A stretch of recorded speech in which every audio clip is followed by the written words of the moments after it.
kita memulakan pembacaan kita, seperti biasa kita akan berdoa. Tapi hari ini saya ingin kamu yang pimpin kita di dalam doa. Oke?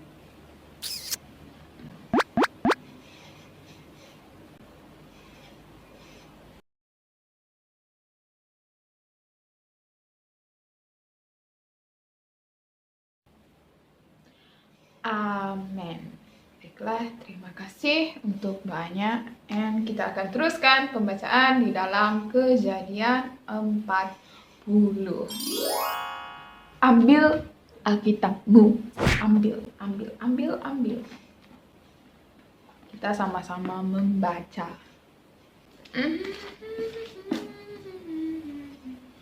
Kejadian 40. Yusuf mentafsir mimpi juru rasa dan pembuat roti. Tidak lama sesudah peristiwa-peristiwa itu, juru rasa santapan dan pembuat roti Raja Mesir melakukan kesalahan terhadap tuan mereka, Raja Mesir. Maka murkalah Firaun kepada kedua-dua orang pegawai istana itu, yaitu kepada ketua juru rasa santapan serta ketua pembuat rotinya. Ayat 3, dia menempatkan mereka dalam tahanan di rumah ketua pengawal di raja, yaitu ke dalam penjara tempat Yusuf ditahan.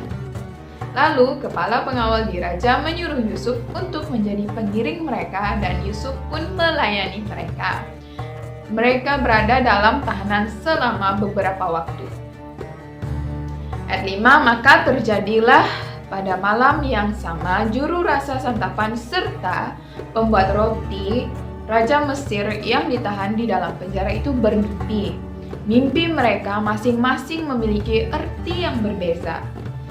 Pada pagi harinya, ketika Yusuf datang menemui mereka dan memperhatikan mereka, tampaklah mereka sedang bersusah hati. Maka bertanyalah Yusuf kepada para pegawai istana Firaun yang bersama-sama ditahan dengannya dalam penjara di rumah tuannya itu. "Mengapakah wajah kamu muram hari ini?"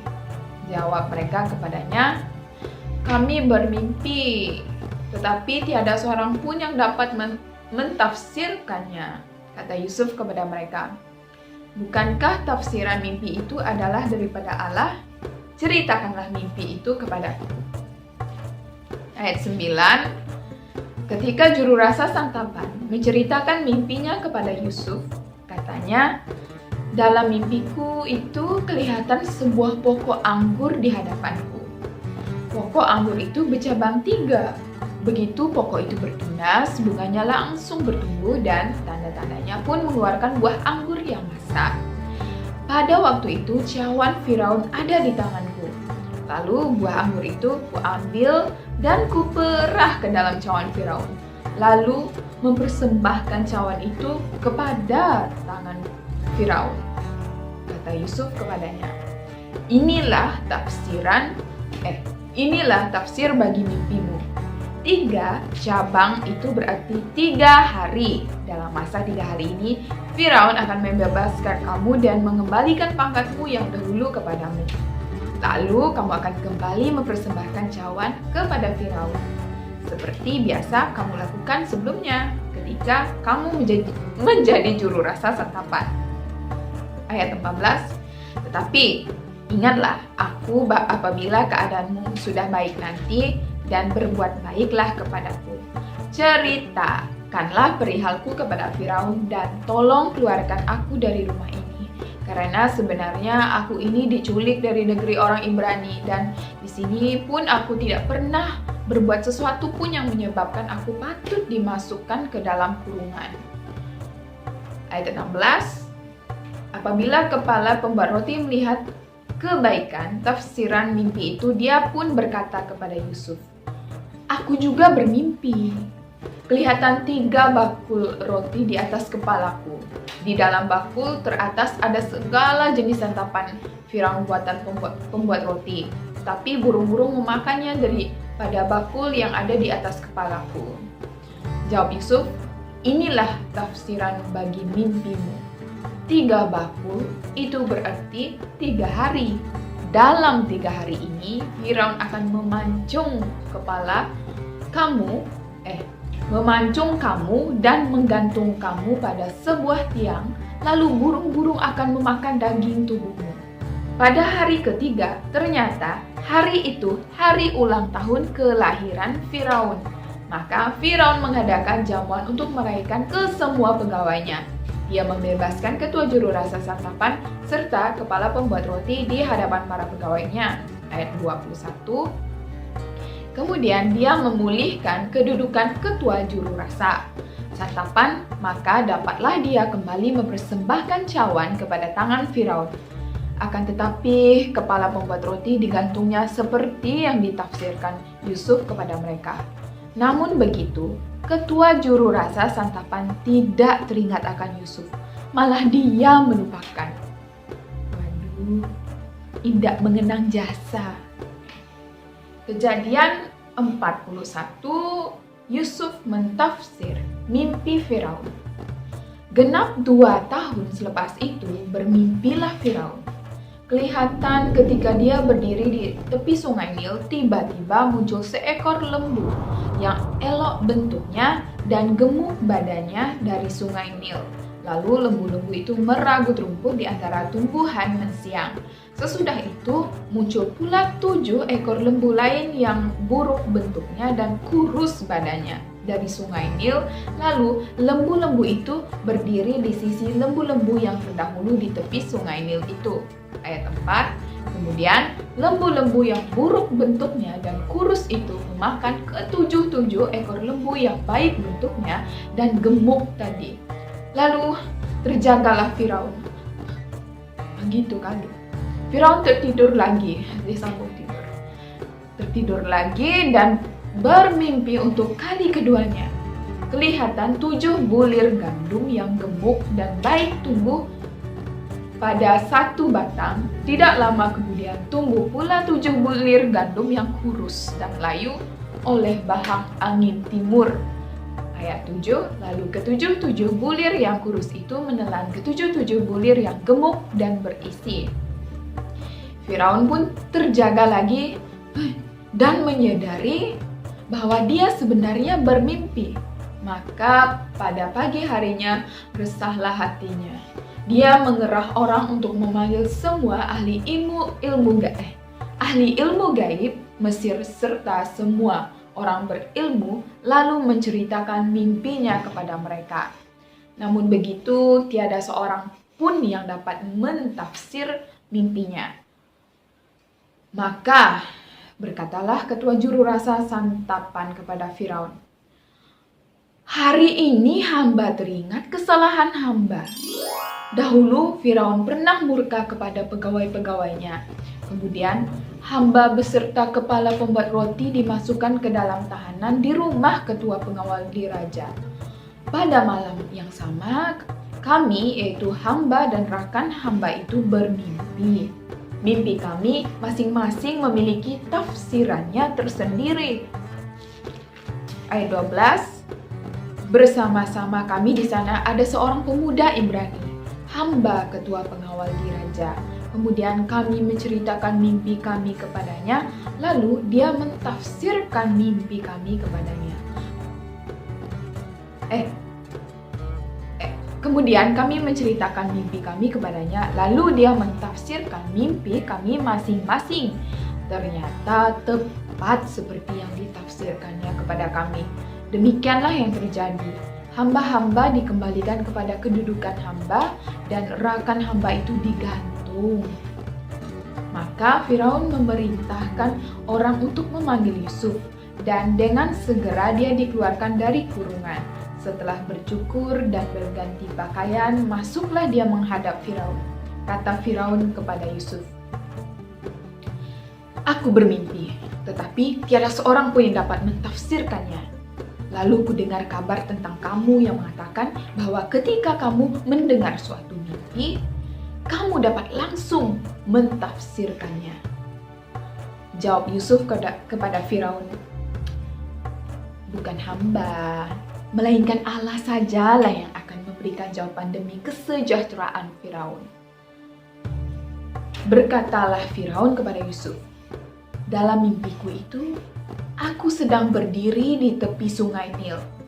Tiba-tiba muncul 7 ekor lembu yang elok bentuknya dan gemuk badannya dari sungai Nil. Lalu lembu-lembu itu meranggut rumput di antara tumbuhan mensiang. Sesudah itu muncul pula 7 ekor lembu lain yang lemah lumpuh, sangat buruk bentuknya dan kurus kering badannya. Belum pernah aku melihat lembu seburuk itu seluruh tanah Mesir. Kemudian lembu-lembu yang kurus dan yang buruk itu makan 7 ekor lembu gemuk yang mula-mula muncul tadi. Namun begitu, sekalipun telah makan lembu-lembu yang gemuk itu, masih tiada tanda-tanda bahwa lembu-lembu gemuk itu sudah menjadi makanan. Karena bentuk lembu-lembu yang kurus kering itu tetap buruk seperti pada mula-mulanya. Lalu aku pun terjaga. Dalam mimpiku selanjutnya kelihatan 7 bulir gandum yang berisi dan baik tumbuh pada satu batang. Setelah itu tumbuh pula 7 bulir gandum yang kering, kurus, dan layu oleh bahang angin timur. Lalu bulir yang kurus itu menelan ke 7 bulir yang baik. Semua ini telah kuceritakan kepada para ahli ilmu gaib. Tetapi tiada seorang pun yang dapat memberitahu artinya kepadaku. Maka berkatalah Yusuf kepada Firaun, mimpi-mimpi Firaun itu sama. Allah memberitahu Firaun apa yang hendak dilakukan olehnya 7 ekor lembu yang baik itu artinya 7 tahun. Dan 7 bulir gandum yang baik itu pun artinya 7 tahun. Jadi kedua-dua mimpi itu sama. Ayat 27, 7 ekor lembu kurus dan buruk yang muncul kemudian artinya 7 tahun. Demikian juga 7 bulir gandum yang kering, kurus dan layu oleh bahang angin timur itu. Itulah tanda akan berlaku 7 tahun bencana kebuluran. Nah, ayat 28, inilah maksud dari apa yang hamba sampaikan tadi kepada Firaun, yaitu bahwa Allah telah menyatakan kepada Firaun apa yang hendak dilakukannya. Sesungguhnya akan datang 7 tahun kelimpahan besar di seluruh tanah Mesir, tetapi sesudah itu akan muncul 7 tahun bencana kebuluran. Segala kelimpahan sebelumnya di tanah Mesir akan dilupakan dan bencana kebuluran itu akan memusnahkan negeri ini. Kelimpahan yang pernah dialami di negeri ini tidak akan diingat lagi karena bencana kebuluran yang datang sesudahnya sangat dahsyat. Mimpi itu diulang sampai 2 kali untuk Firaun karena hal itu sudah ditetapkan Allah dan Allah akan melaksanakannya dengan seberapa segera. Ayat 33, maka sekarang sebaiknya Firaun mencari seorang yang arif dan bijaksana dan mengangkatnya untuk mengetuai tanah Mesir. Selanjutnya hendaklah Firaun melantik para pengawas atas negeri ini untuk mengambil 1/5 bagian daripada hasil tanah Mesir dalam 7 tahun kelimpahan itu. Mereka harus mengumpulkan semua bahan makanan dalam tahun-tahun baik yang akan datang itu dan menyimpan gandum di bawah kekuasaan Firaun sebagai bahan makanan di kota-kota serta menjaganya. Bahan makanan itu akan menjadi persediaan untuk negeri ini menghadapi 7 tahun bencana kebuluran yang akan terjadi di tanah Mesir, supaya negeri ini tidak binasa akibat bencana kebuluran itu kelak. Nah,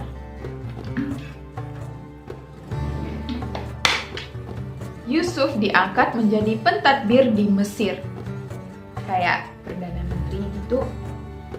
Ayat 37, usul itu dipandang baik oleh Firaun dan semua pegawainya. Lalu kata Firaun kepada para pegawainya, bolehkah kita mencari orang seperti itu, yang dipenuhi kehadiran Roh Allah? Lalu Firaun berkata kepada Yusuf, karena Allah telah menyatakan kepadamu semua ini, tentunya tidak ada orang yang sedemikian arif dan bijaksana seperti kamu. Udah ganteng, bijaksana lagi. Kamu akan mengetuai istanaku dan seluruh rakyat Aku harus tunduk kepada pentadbiranmu, hanya tahta ini yang membuat aku lebih besar daripada kamu.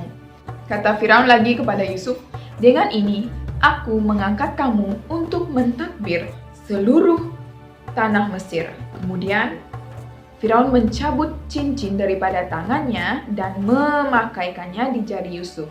Dipakaikannya pula pakaian daripada kain linen yang halus pada Yusuf serta dikalungkannya kalung emas di lehernya.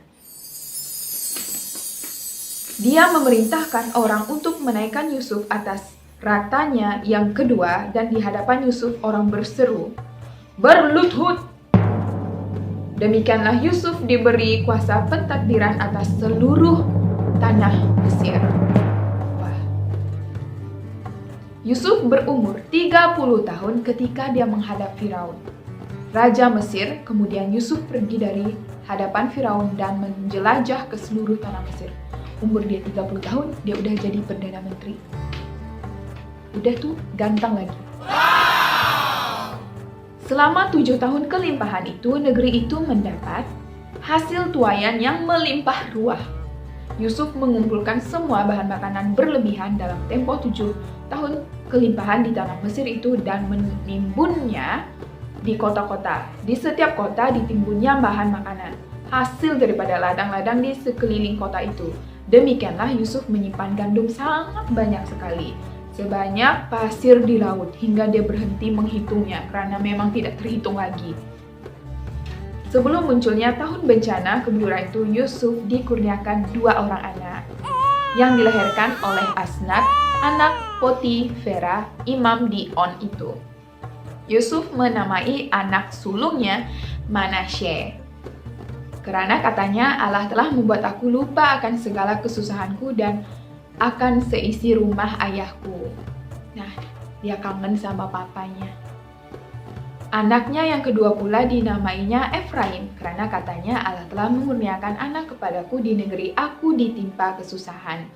Maka berakhirlah 7 tahun kelimpahan di tanah Mesir itu dan muncullah 7 tahun bencana kebuluran, seperti yang telah dikatakan oleh Yusuf. Bencana kebuluran melanda semua negeri kecuali tanah Mesir yang tetap ada makanan. Ketika kebuluran juga menimpa seluruh penduduk tanah Mesir, berserulah mereka kepada Firaun meminta makanan. Lalu kata Firaun kepada semua orang Mesir itu, "Pergilah kepada Yusuf, lakukanlah apa yang dikatakannya kepadamu." Apabila bencana kebuluran itu melanda seluruh muka bumi, Yusuf membuka semua jelapang lalu menjual gandum kepada orang Mesir. Karena hebatnya bencana kebuluran itu di tanah Mesir, maka warga setiap negeri juga datang ke Mesir untuk membeli gandum daripada Yusuf, lantaran begitu hebat kebuluran yang melanda seluruh bumi. Nah guys, bijak guys. Kita itu jangan saja pengetahuan bijak, hikmat itu datang daripada dunia. Yang penting itu pengetahuan dan kebijaksanaan. Itu kita berdoa, kita minta daripada Tuhan. Ya. Kejadian 42, saudara Yusuf pergi ke Mesir. Yakub mendengar bahwa di Mesir ada gandum. Maka berkatalah Yakub kepada anak-anaknya, "Mengapa kamu berpandangan sesama sendiri saja?" Katanya lagi, "Aku mendengar bahwa di Mesir ada gandum. Pergilah ke sana dan belilah gandum untuk kita dari sana, supaya kita tetap hidup dan tidak mati." Ayat 3, maka pergilah 10 orang saudara Yusuf ke Mesir untuk membeli gandum. Namun begitu Yakub tidak membenarkan Benyamin adik Yusuf untuk pergi bersama-sama abang-abangnya karena pikirnya semoga tiada kemalangan menimpanya. Maka para anak Israel adalah antara orang ramai yang datang untuk membeli gandum karena bencana kebuluran melanda tanah Kanaan dengan teruk. Yusuf telah menjadi pembesar di bumi itu dan dialah yang menjual gandum kepada seluruh rakyat negeri itu. Jadi setibanya para saudara Yusuf di sana, sujudlah mereka kepadanya memberi hormat. Ketika Yusuf melihat para saudaranya, dia memang mengenali mereka, tetapi dia tetap berpura-pura sebagai seorang yang asing dan berkata-kata kepada mereka dengan kasar. Tanyanya kepada mereka, "Dari manakah kamu datang?" Jawab mereka, dari tanah Kanaan, hendak membeli bahan makanan. Meskipun Yusuf mengenali para saudaranya, mereka tidak mengenalinya. Maka teringatlah Yusuf akan mimpi-mimpinya dahulu tentang mereka. Lalu katanya kepada mereka, "Kamu ini pengintip. Kamu datang untuk melihat-lihat kelemahan negeri ini." Jawab mereka kepada Yusuf, "Bukan, tuanku, hamba-hambamu ini datang untuk membeli bahan makanan. Kami semua ini anak-anak daripada seorang ayah, dan kami ini orang jujur." Orang jujur. Hamba-hambamu ini bukan pengintip. Tetapi Yusuf berkata kepada mereka, "Tidak, kamu datang untuk melihat-lihat kelemahan negeri ini." Jawab mereka, "Hamba-hambamu ini 12 orang bersaudara, anak-anak daripada seorang ayah yang tinggal di tanah Kanaan. Adik bongsu kami ada bersama-sama ayah kami sekarang, sedangkan yang seorang lagi sudah tiada." Kata Yusuf kepada mereka, "Seperti sudah kukatakan kepadamu tadi, kamu ini pengintip. Demi hidup Firaun, kamu harus diuji demikian. Kamu tidak boleh pergi dari sini kecuali jika adikmu yang bongsu datang kemari. Suruhlah seorang daripada kamu pergi menjemput adikmu, sementara yang lain ditahan di sini. Dengan demikian, kesahihan kata-katamu dapat diuji. Jika tidak, maka demi hidup Firaun pastilah kamu ini pengintip." Kemudian dia memasukkan mereka ke dalam tahanan selama 3 hari. Ya saja guys, Yusuf menguji adik-adik beradiknya. Ayat 18, pada hari ketiga berkatalah Yusuf kepada mereka, "Aku orang yang takut kepada Allah. Lakukanlah hal ini maka kamu akan terus hidup. Jika kamu memang orang jujur, biarlah seorang daripada kamu bersaudara tinggal terkurung di rumah tahanan, sementara yang lain pergi membawa gandum untuk keluargamu yang sedang kelaparan. Tetapi kemudian bawalah adikmu yang bungsu itu kepadaku, supaya kata-katamu terbukti benar dan kamu tidak mati." Mereka pun menyetujuinya. Kata mereka sesama sendiri, "Sesungguhnya kita menanggung dosa kita terhadap adik kita. Kita lihat betapa menderita hatinya ketika dia memohon belas kasihan kita. Tetapi kita tidak mau mendengarkannya. Itulah sebabnya penderitaan ini menimpa kita pula." Guys, daripada dialog mereka ini, mereka itu menyesal tentang perbuatan mereka yang silam. Nah, mereka sadar kesalahan mereka. Lalu, Ruben menjawab mereka, "Bukankah sudah kukatakan kepada kamu, jangan berbuat dosa terhadap anak itu? Tetapi kamu tidak mau mendengar. Sekarang lihatlah, darahnya dituntut daripada kita."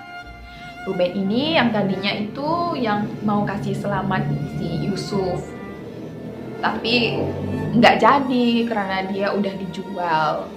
Ayat 23, mereka tidak tahu bahwa Yusuf mengerti percakapan mereka karena selama itu ada seorang juru bahasa yang bertugas antara mereka.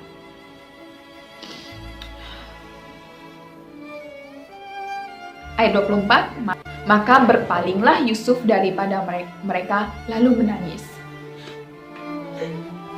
Kayak gitu.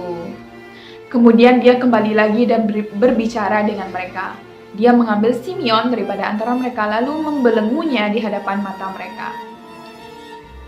Tadinya dia mungkin masuk bilik sebentar untuk mengelap air mata. Ini sedih loh guys.